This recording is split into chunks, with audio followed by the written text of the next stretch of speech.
At this point, we've talked a lot about equilibrium and how to make predictions on how a system at equilibrium will react when there's a change to it. Now we're going to shift our focus a little bit to another predictive tool that we use in regards to reversible reactions that are at equilibrium. And that is predicting what amount we'll have of each reactant and product once the reaction finally reaches that equilibrium point described by that equilibrium constant K. And we have a problem solving strategy that we refer to as ICE tables. So we're going to walk through that in this video with a simple example. So again, the goal here, and maybe we should write this out. So the goal is to predict how much reactant and product you'll have when the reaction is over. And we're going to call over when the overall concentration of these reactants and products stops changing.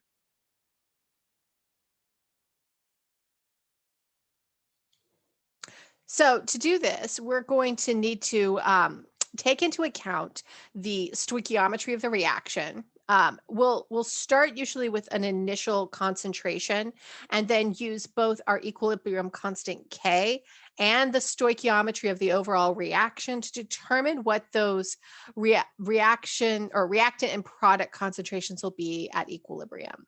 We're going to do this with what we call an ICE table. And the ICE comes from it's an acronym saying we're going to look at first the initial concentration, then the change in concentration to calculate the equilibrium concentration.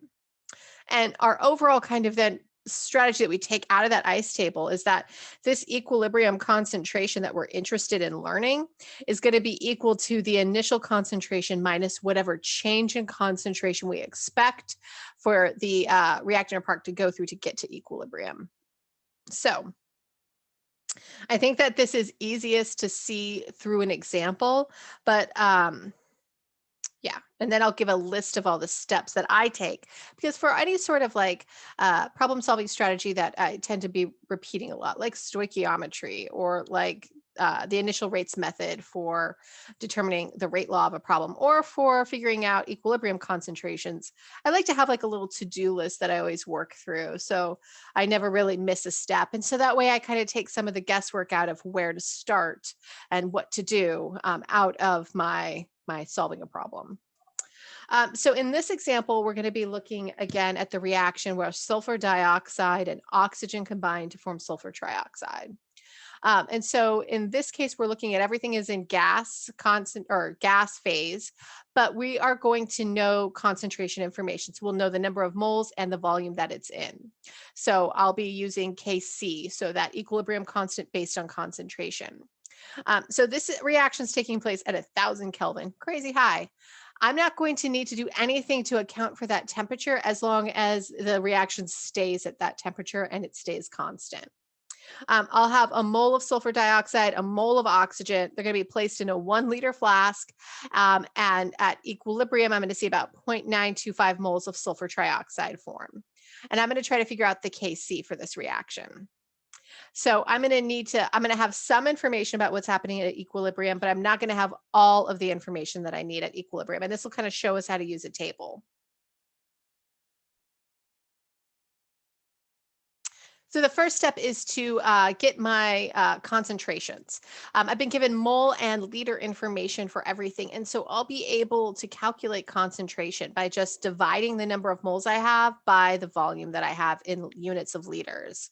So I know that my sulfur dioxide and my oxygen are going to be the same because I'm told that they both have 1 mole of each in the reaction mixture.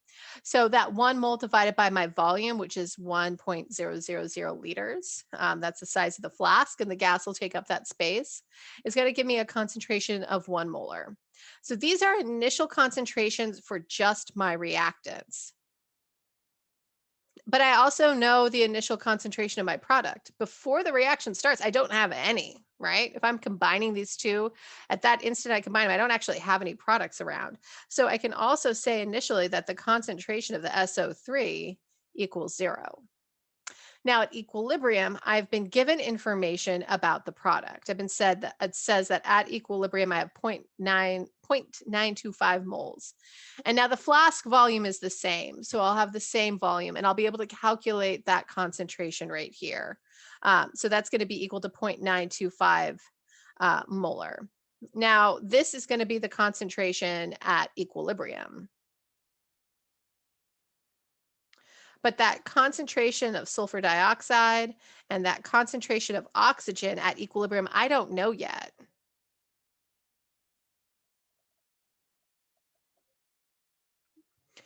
And this is asking me to calculate Kc. Kc is going to be equal to the concentration of my products, right? So that SO3 to the exponent of its coefficient divided by the concentration of my reactants, again, to the exponent that is its coefficient, and then multiplied by the other reactant, not adding. So I should mention that's a common mistake I see because there's always an addition sign in the reaction. I sometimes see students put addition signs in our equilibrium constant expression or our mass action expression. And these aren't actually added, they are multiplied. So it's always a multiplication, a product. All right, well, so if this is what my equilibrium constant is going to be, I need equilibrium concentrations to determine it. So I've got one of them. I've got the 0.925 for the top, but these ones right here, I don't know yet. So I'm going to have to calculate those. And I'm going to use an ICE table to do that, to really introduce this concept, even though you might be able to solve this problem just algebraically on your own. Okay, so continuing on with our problem, this is an ICE table. An ICE table is always going to place the chemical reaction on the top. And then we have our initial change and equilibrium that are going to follow. And we're going to create a table with those. And so these are our rows of our table. So I'm going to input the information that I have. So I was told that I calculated that I had a 1 molar concentration of my sulfur dioxide and my oxygen, and that I had 0 of my product. I was also given the information that I would have 0.925 molar sulfur trioxide at equilibrium. Now, the pieces of information that I don't have yet that I need to solve for are going to be these equilibrium concentrations for my reactants.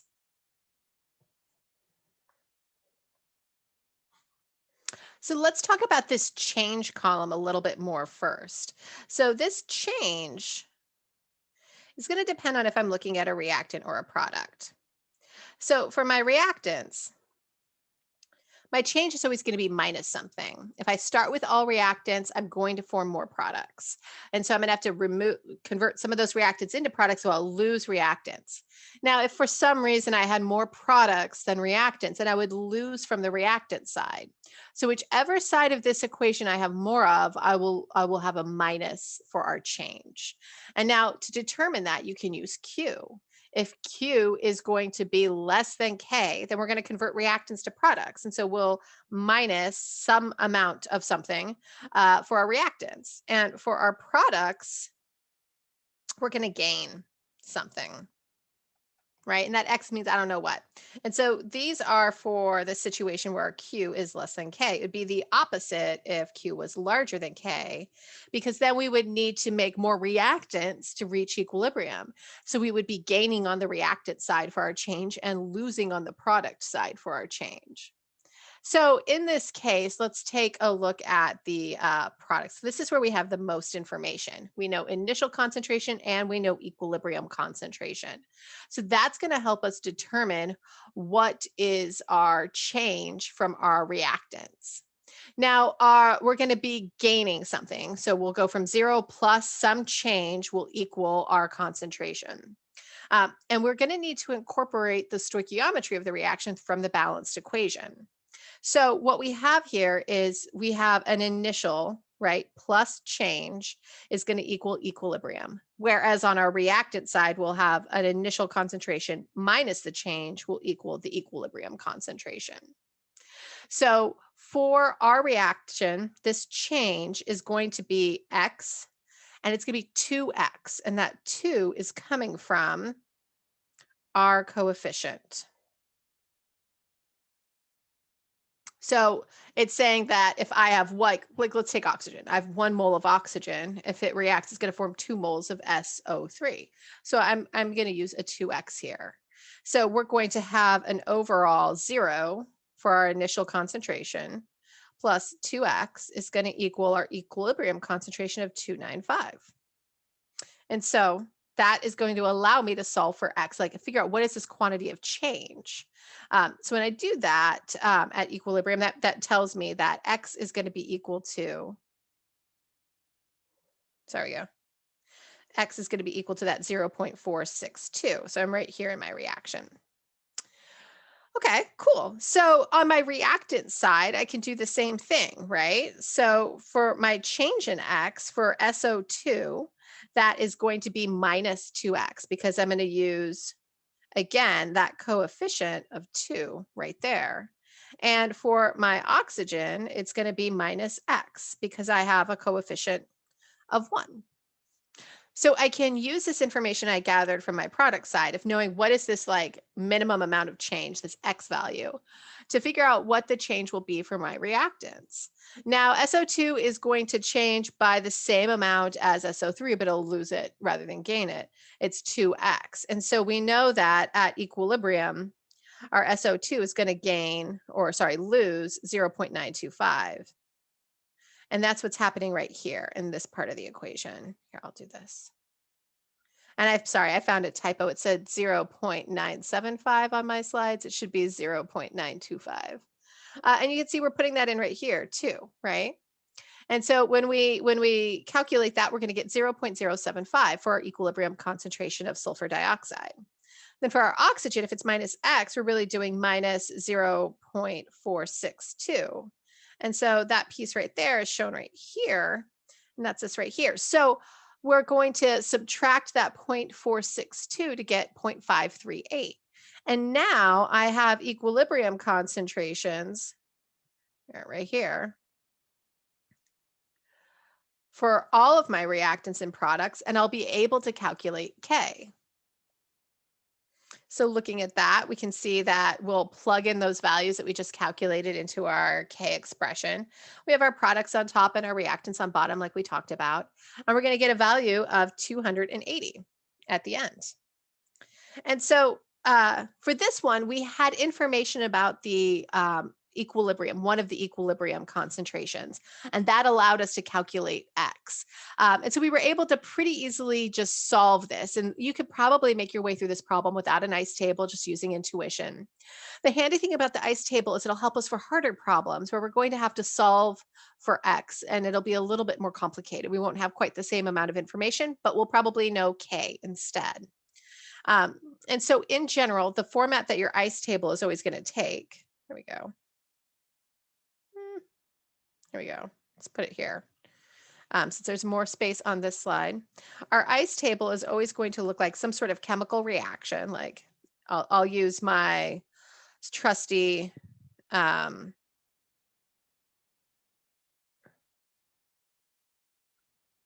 variables, and we'll have initial change in equilibrium. Usually we'll know something about the reactants. It'll usually be like, I don't know, maybe it's 1.0 molar for both. And it'll be 0 for both of our react products if it's straightforward. And we might look at more complicated ones. My change is always going to be minus A times X for this one, minus B times X, then plus C times X and plus D times X. And then my equilibrium concentration here is going to be 1.0 minus AX, 1.0 minus BX, CX, and DX. Now, this has a few assumptions, right? So, this starting concentration will change.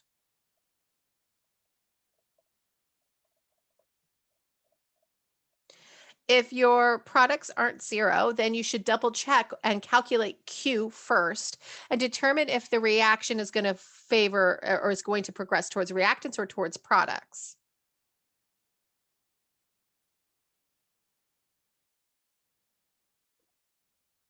So right now, because we have 0 products, our reaction is going to go towards the product side to reach equilibrium. If instead we had more products and reactants, it would probably go the other way. And then we would be adding AX and BX to the reactants and subtracting CX and DX from the products. And so here's kind of our basic format for an ICE table. And here's kind of a summary of the steps for solving the problem.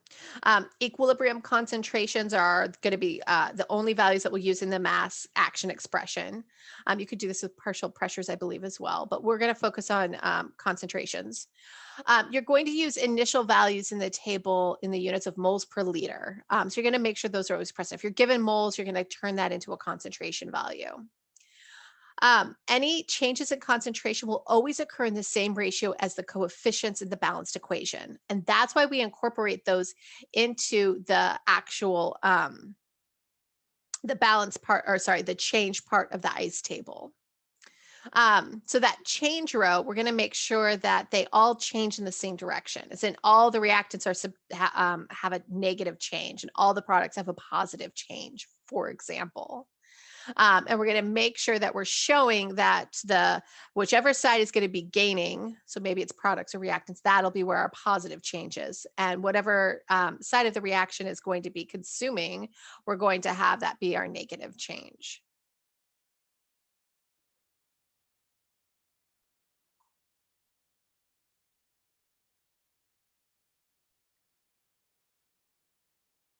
So let's walk through another example, and then in the next video, we'll do another example, and then in the next video, we'll do another example, and we'll just keep doing examples for a while here. And we'll just kind of make them a little bit more difficult as we go. So for this one, we have hydrogen and iodine combining to form hydroiodic acid. We've seen this before. And now we're going to know some different pieces of information. We're going to know what K is this time. And it's Kc, so we're going to make sure we're using concentrations. We have 1 mole each of hydrogen and iodine in a 0.5 liter flask. Now we're told the temperature, that's great, but as long as that temperature is not changing, I'm not going to do anything with it. And we need to know what are the equilibrium concentrations for hydrogen, iodine, and HI. So we want to know what those are going to be. All right, so first thing I'm going to do is I'm going to write out my equilibrium law or my mass action expression or my equilibrium expression, whichever phrase you want to call it. And so here I have that right here. So remember, we're including our coefficients in our equilibrium expression and as exponents to our concentrations. And so that'll be important. We'll actually incorporate these coefficients twice here in the exponent, but then also in our change of our ICE table. All right, so that's step 1. So make sure you have that clear and that we've set this equal to the given equilibrium constant. Next, we're going to construct our ICE table. And so we're going to start with our reaction here at the very top. And then we're going to have our initial, change, and equilibrium rows. I'm going to input the information I have. And what I've been given, remember, is information about the initial concentrations. So I was told that my initial number of moles was 1 mole and that it was in a flask that was 0.5 liters. And so if I calculate that, I'm going to have a concentration of 2.0 molar. Remember, I'm going to go into these ICE tables with concentration information. All right, so I know I've got 2 molar of hydrogen, 2 molar of iodine. Even though the problem doesn't say it, I know my initial concentration of the product. It just says we're combining these together. And so whenever you see that, you assume that you have 0. Assume you have 0 product unless the problem tells you otherwise. So I've got 0. Awesome. All right, so now I'm going to go ahead and populate my change. So in this, we have coefficients of 1, right? So that's a 1 coefficient and a 1 coefficient in front of our iodine. And we have no product, so we know our reaction is going to progress to form products. So I'm going to make sure I'm subtracting 1x from my hydrogen and 1x from my iodine. So that's shown right here. Now, my hydroiodic acid has a 2 coefficient. And so I'm going to make sure that's incorporated into my change row. Now, it's going to gain, right? Like the concentration is not going to go below 0. It's just going to go up. So it's going to be plus 2x, not minus 2x. And that's because we're forming products to reach equilibrium. All right, so now what I do is I basically take the sum of the initial and the change, right? So my equilibrium equals the initial plus the change. So that's going to equal 2 molar minus X for my hydrogen, 2 molar minus X for my iodine, and plus 2X or 0 plus 2X for my hydroiodic acid. Okay, so I have expressions for what's going on at equilibrium in terms of X. So I'm now going to plug this in to my mass action expression or my equilibrium expression.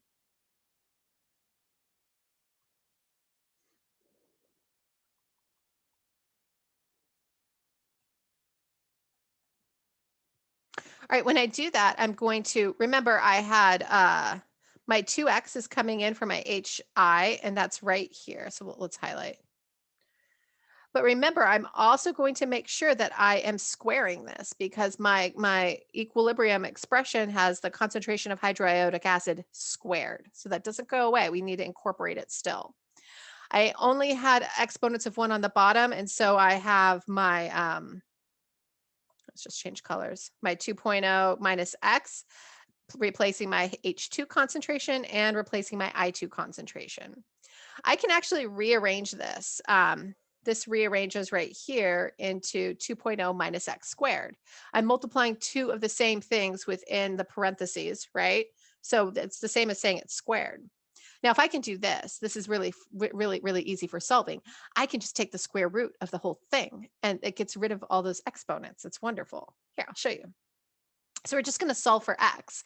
And in this chapter, we're going to really flex those algebra skills again, as we have been doing every single chapter, it feels like, for this year, except for when we talked about intermolecular forces. So we've got this expression and we have to solve for X. We take the square root of both sides to simplify this. And then we're able to multiply both sides by 2.00 minus X. And that gives us this new expression right here. I distribute out that 7.495 and multiply it by both of the values within the parentheses. And that brings me to this value here. I'm then able to simplify it more by adding, sorry, 7.459x to both sides of the equation. So that way I'm isolating X on one side. And then from here, I'm dividing both sides by 9.459. And it's going to eventually get me to a value of 1.58. So that's X. So we're getting close. We're not quite to our concentrations yet. So the question was, what will the equilibrium concentrations be? Now we know what this X is, this kind of fundamental unit of change for our equilibrium expression. And so we can go back and plug it into the values that we determined. So remember, when we were looking at equilibrium, we were saying our reactants were going to be 2.00 minus X, right? Each of them. So we'll do 2.0 minus 1.58, the X that we just solved for, and that gives us 0.142. And now our HI concentration had been 0 plus 2X. And so we multiply our 1.58 times 2 and we get a value of 3.16. And so these are our equilibrium concentrations, and this will be our final answer.